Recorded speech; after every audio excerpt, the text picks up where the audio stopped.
and churlish. All right, I'm going to show you one more thing, and I swear this is it. Maybe. Say this is the design that you want. Okay?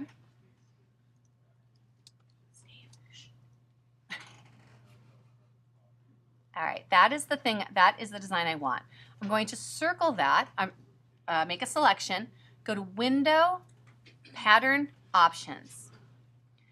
And when this dialog box opens, I'm going to go New, Make Pattern. Okay, I'm sorry, I have a guide in there. I did not know. It could not contain guides. So let me, down. Guides, clear. Okay. Let's go get those. Guys, I'm recording. I just belched on a recording. I'm leaving it on there. She riveted. I rivet burped. Make pattern. And then I snorted. A new pattern has been added to the swatches panel. And watch this.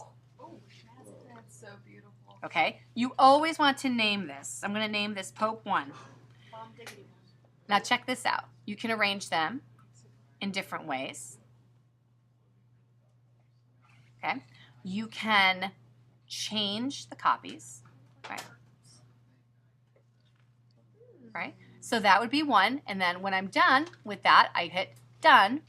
And this is how you will present your patterns to me. You will take the rectangle tool, make a giant square, and fill the square with the pattern.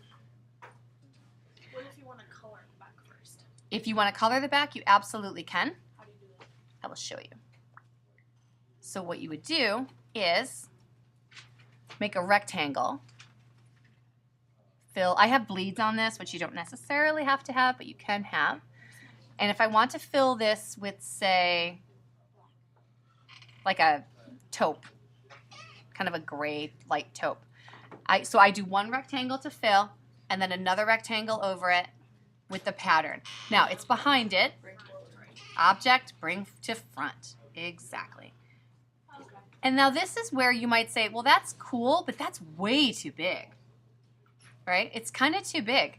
So let's go to our swatches panel and grab that's the swatch we just made called Pope 1. And I'm going to duplicate it by dragging it down to the new item. And then I'm going to double click in the second one, which is called Pope 1 2. I'm going to select all, which is just this information in here. And I'm going to make it much smaller. And then I don't want all of this white information, so I'm going to adjust the width and the height.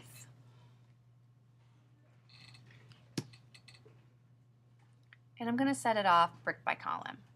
There we go. And then hit done.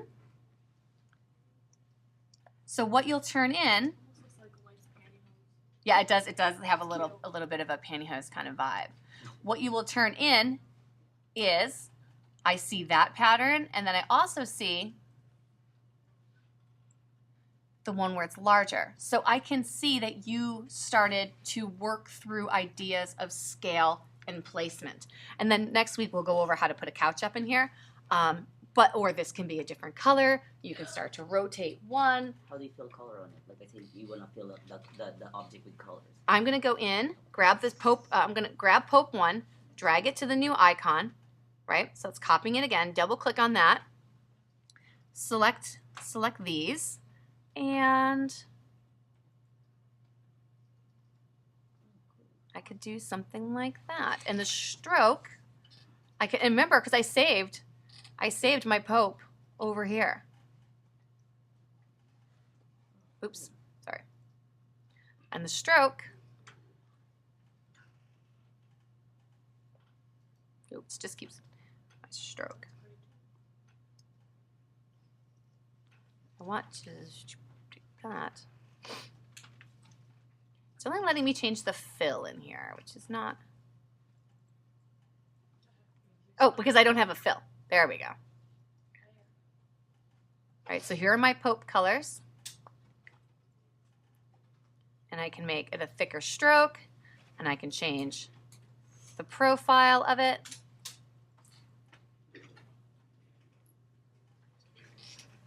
Okay. Okay. I can select one and move it out and hit done. And if you get this, say yes. Okay. Okay. But you'll just keep making, you'll just keep taking the same background, you know, holding down Option to copy, moving it over, and that's the third Pope, so you want to have that Pope there. This is your second Pope. And then you've got your first Pope, which you need to take another rectangle, draw that on, and then put your first Pope in there. The same pattern? The Sound good? rectangle is the from the shape tool, right? Oh, Oh. exactly. Okay. Just the shape tool, and I'm changing it to fill, Oh. no stroke, and a fill. Let's get rid of the stroke. No stroke, and a fill of just my pattern. So actually, I could do all 10 with these because I could start like flipping them around. Right now, they're all V's shaping the same way, so I could flip them around. I could move some over. So I'm going to kind of continue to play with these in the pattern maker. So you guys have the rest of class for lab. This is what you get. Thanks. We will be leaving